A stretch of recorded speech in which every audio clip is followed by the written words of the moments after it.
What's up everybody and welcome back to the YouTube channel. Hope everyone is well. I'm great, thank you for asking. So we're going back with another form video. The last one went really well. People enjoyed it. A little bit of feedback. Maybe I'm gonna change these as we go and we'll kind of just adapt based off the feedback. So I'm gonna do less lifts depending on what the lifts are. If it's like the same lift all the time, of course I'll skip through it, but I'll go a little bit more in depth and talk a little bit more specifically about what we can do to improve this. But if you're perfect, I'm gonna say that and we're gonna move on to the next one. So we're gonna jump straight in. The first one here is from GJ Lifts. This immediately looks like a sumo squat. If this is gonna be a 1 rep, I'm fuming. It's a 1 rep. It's a strong lift, dude. It's a strong lift for sure. It's not a 1 rep. It is a 1 rep. I don't know what's going on here. It's a strong rep, but you can see like as soon as he starts to lift this body weight up, or this weight up, you're gonna see, as I come up, right here, like that shape of the back there is probably not ideal. You don't want to be in a C shape. You really want to be either straight or, as I like to do, I like to over exaggerate the spine and maybe, you know, just push my chest a little bit higher to try and keep that core stability there. For me, your hips are shooting a little bit too high too quickly as well.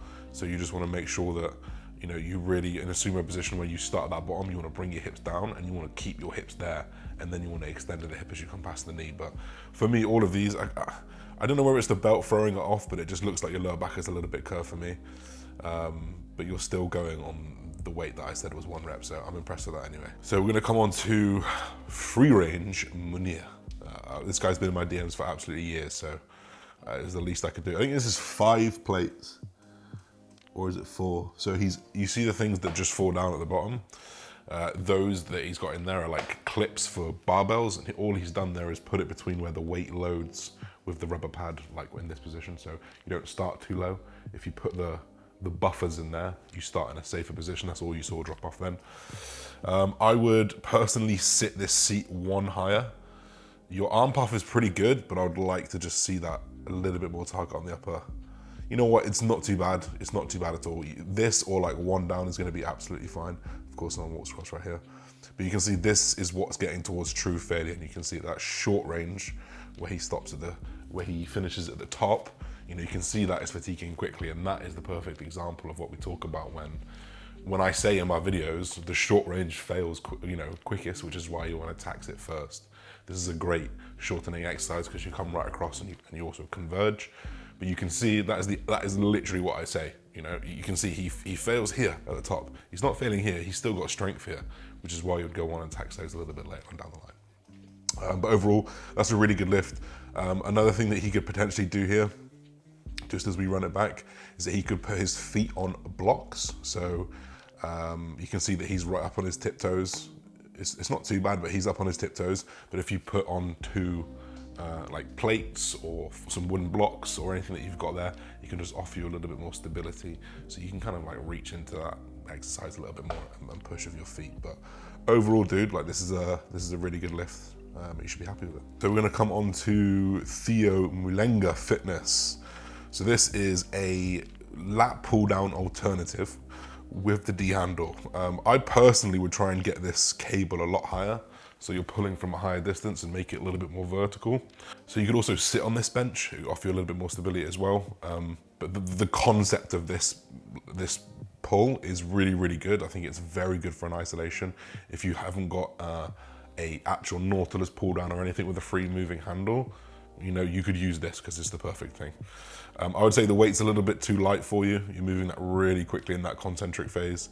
You look a little bit rushed here as well, so just make sure you're just trying to get that full extension and control throughout. This might be just for the form, which is why it's a little bit quicker and lighter. Another thing I like to do with my single arms is actually, not that I'm losing tension in my shoulder or my scapula, but I am making sure I'm fully extended.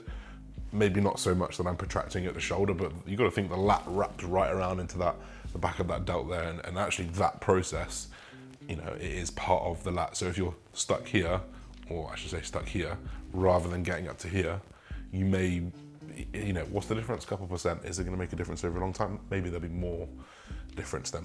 Okay, so this is a good one to do. So this is a pull down version, another pull down version. So first of all, he's got the 1MR wraps on. That's the most important thing to point out about this video. I'm gonna talk about the handle in a minute. The form here is perfect. You can see the full control. You can see it's heavy for him in that concentric. You can see he's pulling down nice and low as well, but he's in full control. There is no elasticity. There is no bounce. There is nothing like that at all. Now, the only thing here I would change would be the handle. Now, the reason is if you look at the lineup of the joint, you know, actually to get a full extension, you need to come here and probably here. To get a full contraction, you probably need to come here and you probably need to come here. At no point does a handle that brings you here off of that, you know? So if you're here and you're stuck in this position, you actually don't get fully extended. You actually have to kind of internally rotate sometimes, and you can't get as fully short as if you were kind of out here as well. So I would never ever recommend using the V-bar. I think the V-bar is massively overrated. And I think that it actually can cause a little bit of tension on the joints when you don't necessarily need to or want to do that. So otherwise, like I said, like he's in a very good position. He's strong there, and you can see it's a good movement for him. So we'll come on to this is like maybe a flat press. I'm not a huge fan of flat press, but if I am gonna flat press, I'm gonna use a dumbbell, which is what he's using here, which is good. He's got good control. He's got really good depth. I would say for me personally, I'd probably bring your elbows out a little bit. I think that a lot of people overemphasize, if you're in a bench press, bringing your elbows in. I think actually sometimes doing that can cause a little bit more pull across the chest and a little bit more abduction, adduction across the chest, so it can actually give you a wider range of motion. That's how I feel. It can also what I do is obviously with my elbows out wide, it does put a bit more pressure on my elbows. It does put me in a potentially a slightly more tension through the joint type of movement, but when you build yourself up over years, it's absolutely fine. But this is a really good movement. I generally, like I said, I generally wouldn't do a flat. I would generally just knock it up one notch as it feels a little bit better. All right, so we have Hashim trains here. So number one, he's got the knee sleeves on. Number two, this squat is pretty decent. This squat is pretty decent. He doesn't break form. Things that you look for are like a butt wink, which is where your hips rotate and your spine becomes slightly more compromised. He's got lifters on, not trainers, which will cause instability. So the lifters will give you a good platform to go off. He takes a good breath at the top. He causes some intercostal, intermuscle pressure within the abdomen, so he can hold his spine straight.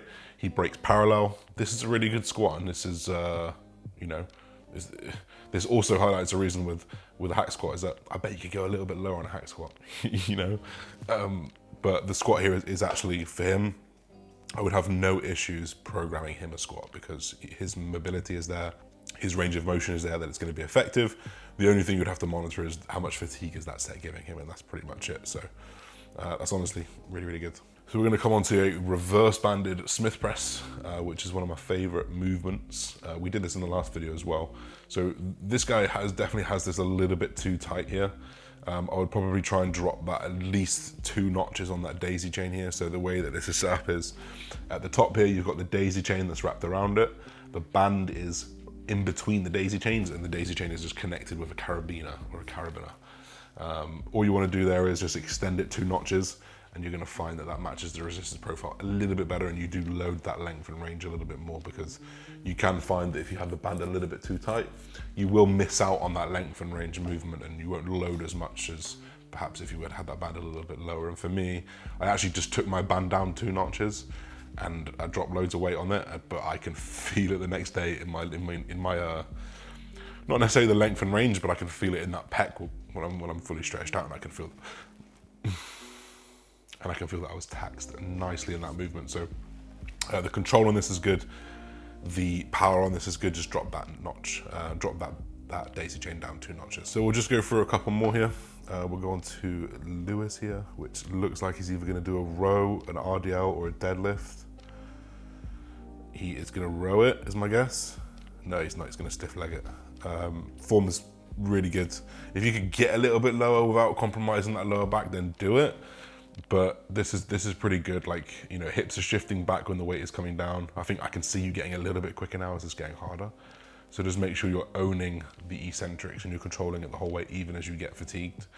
I do like this movement. I think I would probably prefer it over a deadlift because you don't go all the way down to the floor where for me at least, being a little bit taller compromises my lower back and my lumbar, and I don't really want to aggravate it too much. So this is a really, really good option for you.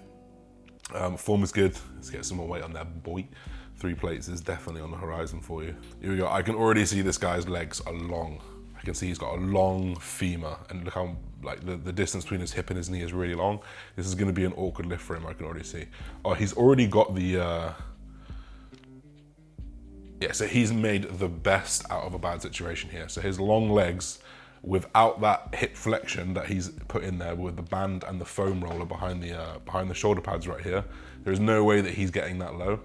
And this is the perfect example of how biomechanics impact things so much. Having a long hip to knee length is not like ideal for squatting, which is why you see tall people finding it a little bit harder to squat. I actually have quite short legs, so I'm pretty good at getting low, just mechanically. So dude, you've done the right thing here. Now you can see it perfectly at the end here. He's got this pink foam roller there, which just puts him into a slight hip flexion, which just takes a little bit of pressure off through that whole motion, and it just allows him to get a little bit lower. So dude, for some long ass legs, this is a good ass hack squat. Very, very good, mate. We're just gonna do a few more here. This is a seated OHP. Now, straight off the back, rushing it a little bit. It's very, very heavy weight, which is probably why.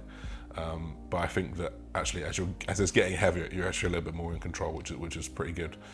You can see he's got the safety racks in here, which puts you in a really safe position. So this is a really good move for you to do. Puts you in a safer position. You can kind of unload it and rack it in the safe position without having to like get your shoulders under there and get yourself into a sore position. So this is really good. But as we watch it back, kind of rush into that first rep, down. You know, instead think about the eccentric, trying to make that not the slowest part, but you know, at least, you know, slower than just letting the weight drop down. But otherwise, like this is a pretty good lift. All right, we'll do another one. This is a deadlift again. And the reason why I've clicked on this is because I thought this was going to be a really, really good deadlift. This is a really, really good deadlift. This is exactly how you should be deadlifting. He's also got 230 kilos on there. So look how good the control is all the way through. This is how you should apply to all your lifts. The control the whole way down. He's not letting that weight pull him down. He's not dropping it down. Instead, he's controlling it the whole way. He's got good control. For anyone who, you know, we talked about earlier, you can see as he gets fatigued, his hips are going to shoot up a little bit quicker, but he's holding himself in such good stead that actually he's not breaking that you know, his hips aren't shooting up in order to counteract that weight pushing him forward. So this is really, really good. This is, I clicked on it and I thought, 230 for 7, damn, those sound like good numbers. and I'm absolutely happy with what he just sent me. So we'll do another one, just because we've got to get some ladies in here. We've got to respect the ladies as well. This is a stiff leg deadlift. So the range of motion is a madness. You probably don't need to go that low. In fact, I'm gonna pause it right where you should stop. So the control is good. You could probably stop right there. I don't think that extra couple of inches that you're going down there is gonna get you much more out of that exercise. And all that probably extra couple of inches is gonna do is probably just gonna increase your chances of getting injured. But honestly, I find that girls tend to be hypermobile.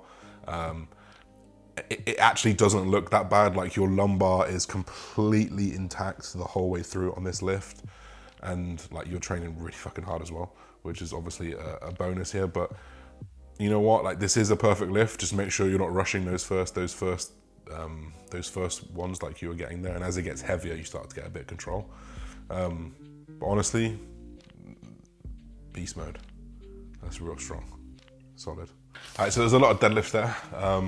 I think obviously people probably struggle with the deadlift more than anything, which is why people like to send it in.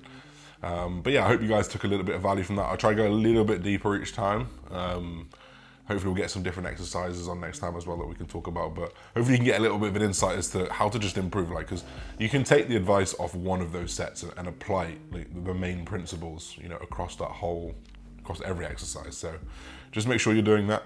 And if you enjoy these types of video, guys, drop a like, drop a comment for the algorithm, and we'll see you in the next video.